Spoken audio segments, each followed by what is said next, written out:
Hello everyone, मैं मिथुन सिंह स्वागत करता हूं आप सभी का। आशा करता हूं आप सभी बहुत अच्छे होंगे। बात करेंगे शहीद महेंद्र कर्मा विश्वविद्यालय बीएड सेमेस्टर थर्ड के प्रीवियस ईयर क्वेश्चन पेपर के बारे में। पेपर का नाम होगा नई तालीम, स्किल बेस्ड लर्निंग का ये पेपर है, paper number 9 according to your syllabus.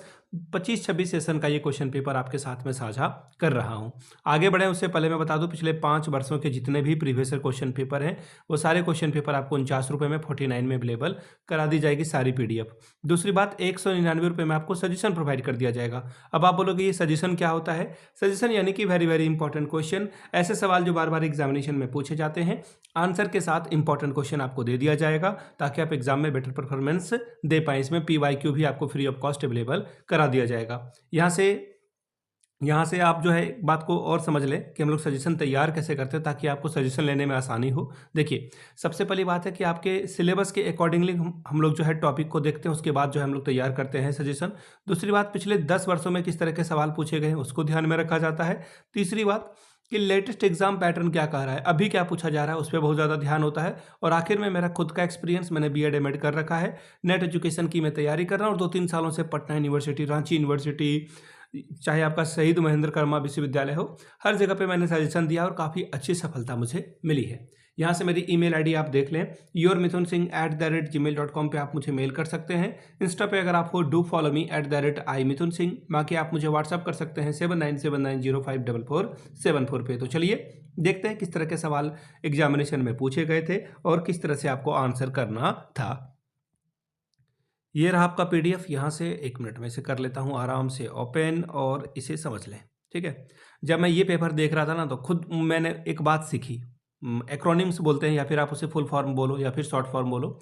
ये देखिए ATKT, ठीक है, अलाउड टू बी कंटिन्यू, ठीक है, allowed to be next term, ऐसा इसका फुल फॉर्म होता है। मैं समझ रहा था ATKT क्या होता है। ठीक है, तो ये बीएड सेमेस्टर थर्ड का पेपर है, जुलाई दिसंबर और 2025 में आपकी परीक्षा हुई थी। सेशन था आपका 25-26 का। ठीक है, चलिए, नई तालीम स्किल बेस्ड लर्निंग का ये पेपर 3 घंटे का वक्त मिलता है और 80 नंबर आपको लाना है। यह प्रश्न पत्र 5 इकाइयों में विभक्त है। सभी प्रश्नों के उत्तर दीजिए। ठीक है, यानी कि हर एक सवाल आपको करने हैं। अब पहला यूनिट से पहला सवाल, स्वतंत्रता का स्वायत्तता के साथ क्या संबंध है? इस प्रकार शिक्षक की स्वायत्तता अधिगम परिस्थितियों के सहायक विकास में सहायक होती है।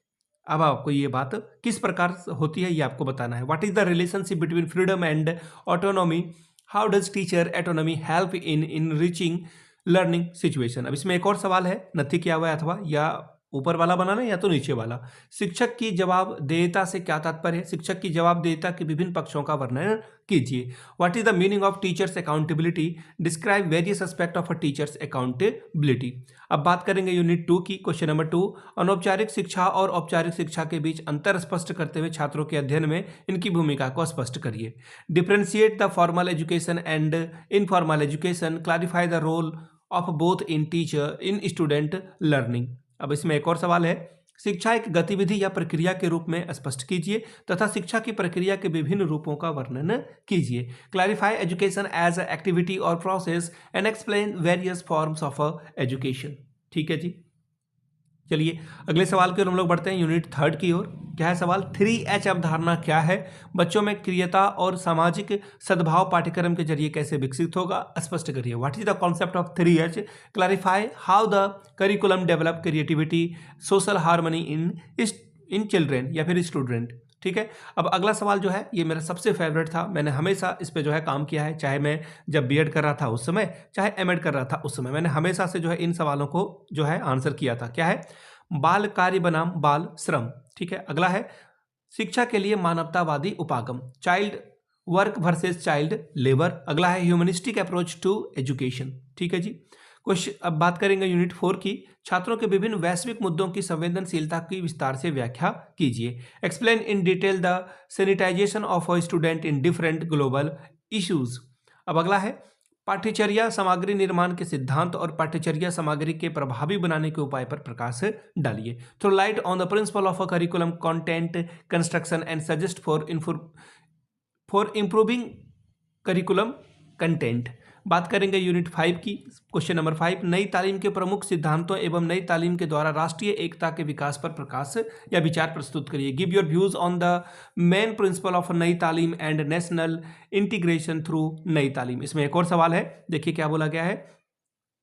सामुदायिक सेवा को परिभाषित करिए, सामुदायिक कार्य के प्रकार एवं उपयोगिता को समझाएं। Define community service, explain the types and utility of a community services. ठीक है, तो ये था आपका सवाल और ये एमएड सेमेस्टर 3 का पेपर है। मैं आपको फिर से बता दूं, पिछले 5 साल के अगर आपको पेपर चाहिए तो ये आपको 49 में सारे पीडीएफ अवेलेबल करा दी जाएंगे। दूसरी बात, 199 में आपको सजेशन मिल जाएगा ताकि आप एग्जाम बेहतर ढंग से दे पाएं।